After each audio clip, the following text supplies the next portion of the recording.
Capítulo 9. Lázaro vem para fora. Maria disse a Jesus: Senhor, se estivesse estado aqui, meu irmão não teria morrido. Mas sei também agora que tudo o que pedires a Deus, Deus tu concederá. Disse-lhe Jesus: Tu irmão ressurgirá. Respondeu-lhe Marta: Sei que há de ressurgir na ressurreição no último dia. Disse-lhe Jesus: Eu sou a ressurreição e a vida. Aquele que crê em mim, ainda que esteja morto, viverá. E todo aquele que vive e crê em mim jamais morrerá. Crês nisto? Respondeu ela: Sim, Senhor. Eu creio que tu és o Cristo, Filho de Deus, aquele que devia vir ao mundo. Mas alguns deles disseram: Não podia ele que abriu os olhos ao cego de nascença fazer que este não morreste? Tomando novamente de profunda emoção, Jesus foi ao sepulcro. Era uma gruta coberta por uma pedra. Jesus ordenou: Tirai a pedra. Disse-lhe Marta: Irmã do morto, Senhor, já cheira mal, pois há 4 dias ele está aí. Respondeu-lhe Jesus: Não te disses? Se creres, verás a glória de Deus? Tiraram, pois, a pedra. Levantando Jesus os olhos do alto, disse: Pai, rendo-te graças, porque me ouvistes. Eu bem sei que sempre me ouves, mas falo assim por causa do povo que está em roda, para que creiam que tu me enviastes. Depois dessas palavras, exclamou em alta voz: Lázaro, vem para fora. E o morto saiu, tendo os pés e as mãos ligadas com faixas, e o rosto coberto por um sudário. Ordenou então Jesus: Desligai-o e deixai-o ir. Ao lermos a ressurreição de Lázaro, último milagre de Jesus narrado por João, aumenta a nossa fé na ressurreição da carne, que se dará no último dia. Como bem entendeu Marta. No entanto, o poder e os efeitos da ressurreição de Jesus não se restringem a esse acontecimento futuro. Ela faz com que, ainda nessa vida, todo tipo de morte em nós possa ser transformado em vida nova, vida cuja qualidade é superior à situação antiga. A ressurreição da carne é certamente o ápice da ressurreição de Cristo. Opera em nós. No entanto, há infinitas características em nossa história, nosso temperamento, nossa mentalidade, nossa maneira de ordenar nossa vida, que só são possíveis graças à ressurreição do Senhor. Em todos os casos, nossa vida ressuscitada terá qualidade superior à vida anterior à morte. Vida ressuscitada, vida para o amor. Santo Agostinho é um exemplo dentre muitos milhares de outros. Antes de sua conversão, era professor de retórica em Milão em 383. Era um famoso orador prestigiado por muitos devido à sua inteligência e cultura, adquirida em sua educação em Cartago. Dele se aproximavam os que queriam conhecer melhor a doutrina herética conhecida como maniqueísta, da qual era membro eminente. Participava de discussões filosóficas e doutrinárias. Vivia com uma mulher com que não era casado e de quem tinha um filho. Usufruía, portanto, de fama, prestígio, boa posição financeira. Sua incessante busca da verdade levou a ouvir a pregação de Ambrósio de Milão, de quem tornou-se amigo. Entrou então em relativamente longo tempo de sofrimento e angústia pela busca da verdade, até que uma tarde, através da leitura da palavra aberta ao acaso sobre uma mesa em seu jardim, teve sua experiência pessoal com Deus, fazendo-se batizar depois de ter deixado a mulher com quem vivia.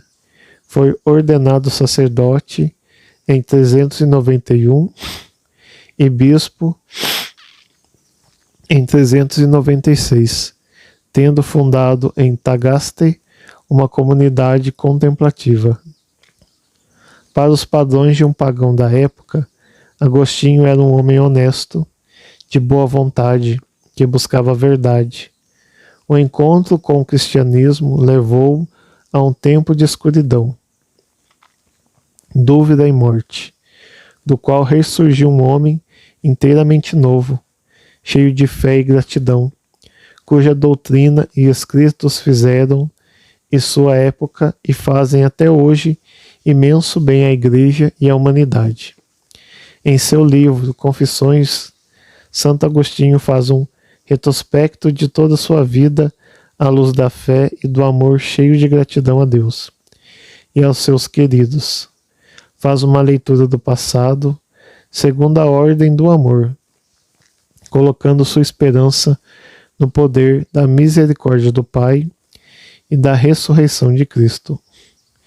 Conforme já comentamos, ele expressa neste livro que o amor tem o incrível poder de transformar o passado congelado em um presente que avança, comunicando-lhe a natureza de ser tempo no seu passar, não tempo irremediavelmente passado. Ao fazer memória de seu passado, nele descobre a mão de Deus, sua misericórdia e a esperança que o impulsionam para uma vida ressuscitada, mais que simplesmente vida. Nas suas confissões, o doutor da graça sustenta com veemência a possibilidade de se recuperar do passado, de vivê-lo e de fazê-lo viver, de se colocar diante dele com postura criativa e livre da vontade. Certamente o amor não elimina retroativamente o passado, nem faz esquecê-lo, mas julgando-o ainda inconclusivo, ele reabre os processos, reexamina os atos, modifica as sentenças. Desse modo, o amor consegue resgatar em cada indivíduo o peso dos conflitos, das dúvidas e irresoluções, arrancando a vida de um fatal e inóculo ponto morto. O que significa reabrir processos, reexaminar os atos, modificar as sentenças para olhar o próprio passado de forma inconclusiva? Voltemos à nossa amiga formiguinha. Reabrir processos, reexaminar atos, modificar sentenças. Suponhamos que alguém assalte a minha casa. Eu dou queixa na delegacia e, se quiser, abro um processo contra o ladrão, que vai ser processado e julgado.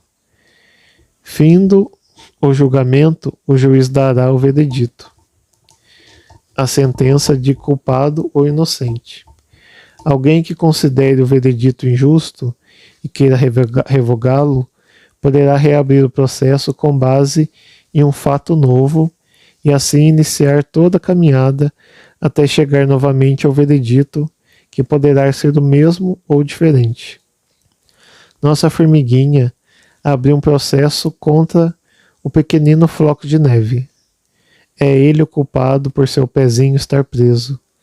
Se ela quisesse reabrir o processo, ou se o sol, o muro, o rato, etc., quisessem fazê-lo, poderiam apresentar o fato novo de que, na verdade, houve um acidente, ou o floco de neve não fez de propósito, ou que foram as contingências da vida, ou ainda que foi o vento ou alguém que passou esquiando e o floco voou longe, justo sob o pé da formiguinha. Reaberto o processo, reexaminados os atos, o floco poderia ser julgado inocente. A sentença estaria modificada. Não haveria nem culpados, nem crime.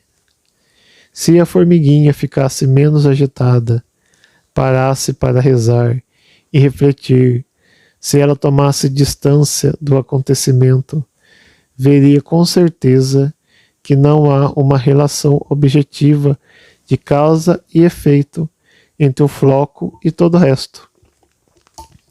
Na verdade, foi ela mesma quem estabeleceu subjetivamente esta relação quando culpou o floco por prender o seu pezinho. Poderia ter dito: olha, floco, tu não tens nada a ver com isso, mas me ajuda e solta o meu pezinho. Esta atitude teria dado início a um frutuoso diálogo entre os dois. A formiguinha, porém, colocou-se como vítima, como coitadinha, e colocou o resto do mundo todo como cúmplice do floco e responsável por retirá-la daquela situação. É claro que cada um bem que podia ter ajudado, mas preferiu tirar do corpo fora. Como Adão e Eva no paraíso. Foi a mulher, disse Adão. Foi a serpente, disse Eva. O fato de negarem sua responsabilidade não os eximiu da culpa. A questão aqui, porém, não é a culpa, é o perdão. A questão não é somente estabelecer quem é o culpado, mas perdoar. Achar o culpado não resolve nada. Perdoar resolve tudo. Reexaminando seus atos e palavras, a formiguinha poderia chegar à seguinte percepção madura do seu passado. Ora, afinal fui eu quem decidiu sair do formigueiro. Eu mesma coloquei o parâmetro de ser forte e me coloquei como coitadinha, como a fraca. Daí o parâmetro não foi mais fazer ou não fazer um favor, uma caridade, mas ser mais ou menos forte do que o outro. No nervosismo e confusão, eu mesmo incentivei a omissão de todos, esperando que alguém mais forte viesse me salvar. Também, quem é que, com o pé preso e toda congelada, ia pensar nas palavras certas? Era uma situação terrível, mas ainda que eu não tenha tido culpa, tenho de admitir que, afinal, todos podem ter sido induzidos por mim. Tive a maior parcela da responsabilidade. Assim, a formiguinha mudaria o veredito de culpados para inocentes, ao rever seus atos com nova objetividade, ao reler seu passado, admitindo sua parcela de responsabilidade, remontaria assim sua vida em suas mãos e passaria a agir de forma mais madura. Infelizmente, nossa formiguinha não fez isso.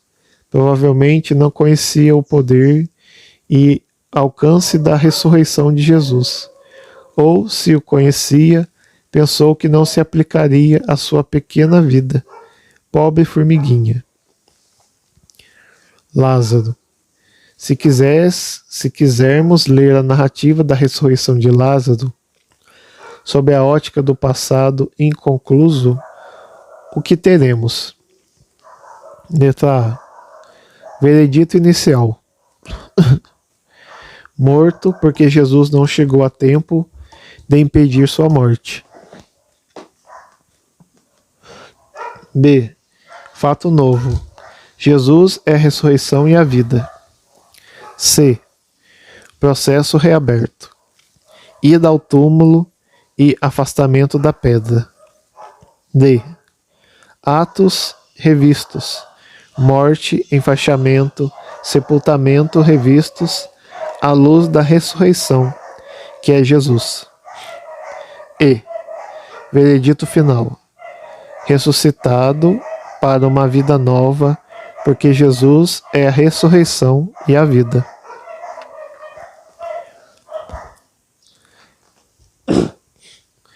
Na vida do dia a dia.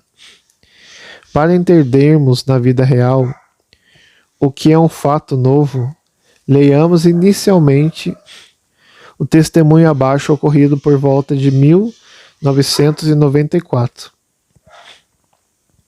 Ele nos prepara para a oração de hoje. Certo dia, eu estava preparando um material que devia ser entregue com muita urgência.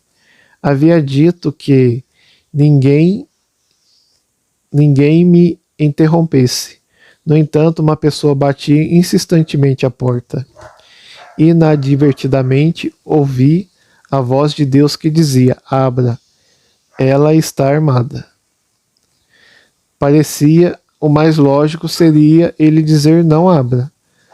Mas, sem pensar, abri a porta. Era uma jovem, cerca de 20 anos de idade, com uma pochete na cintura. Assim que ela sentou-se, pediu-lhe: "Ok, a gente vai conversar e rezar, mas, por favor, antes, coloque o revólver sobre a mesa." A moça ficou espantada, retirou o revólver da pochete e colocou sobre a mesa. Com o cano voltado para mim, naturalmente interpretei isso como uma ameaça e comecei a planejar o que fazer para evitar que ela usasse a arma contra mim.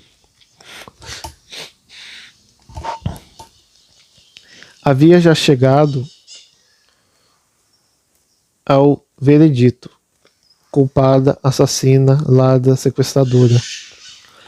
À medida que a jovem falava, porém, percebi que ela havia virado o revólver para mim porque queria evitar virá-lo contra si mesma. Quase caí para trás quando ela disse. Estava com o revólver já na cabeça quando senti vontade de fazer tocar uma fita de música. Coloquei o cassete no gravador, pensando que era uma fita de música, mas era uma fita sua. E assim que apertei o play, você disse: "Você não imagina o valor que sua vida tem para Deus. Por isso resolvi vir aqui pedir ajuda." O veredito inicial de culpada, assassinada, sequestradora foi revisto, pois havia um fato novo. O revólver era para matar a ela, não a mim.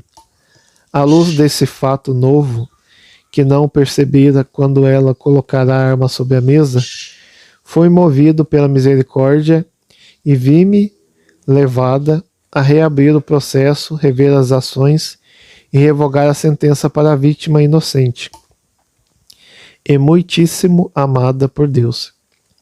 A história que ela me contou só veio a confirmar este veredito.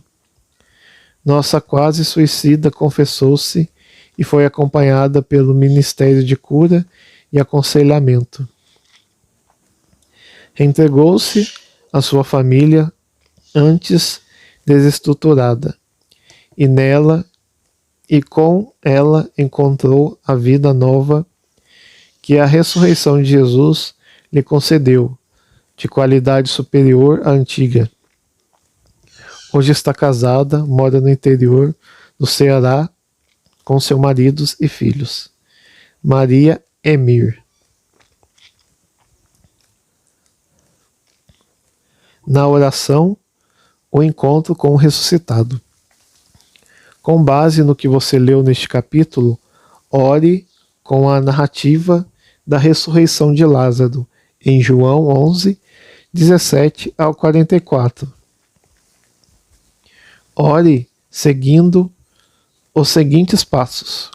Primeiro, leia a passagem inteira a meia voz, pelo menos 5 vezes, percebendo os detalhes que até agora lhe haviam passado despercebidos. Segundo, coloque-se no lugar de Lázaro com tudo aquilo que, na sua vida, necessita do poder da ressurreição de Jesus. Terceiro, renove sua fé na ressurreição de Cristo e no fato de que Ele é realmente a ressurreição e a vida, e ouça-o chamando-o por seu nome. Quarto, responda a este chamado. Se quiser, pode levar Jesus a visitar túmulos onde jazem áreas congeladas, mortas de sua vida. Se você é consagrado, leve Jesus a visitar túmulos nos quais enterrou por várias vezes relacionamentos fraternos e com seu carisma. Se você é casado, leve Jesus a visitar túmulos em que estão sepultados esperanças, alegrias, sonhos, planos, relacionamento com seu cônjuge, filhos, cunhados, sogros. Se você é seminarista ou sacerdote, leve Jesus a visitar os túmulos em que sepultou sonhos e ideias que hoje você apelida de ilusões e deixou ressuscitar a esperança que renova em você a coragem de ser um pastor santo.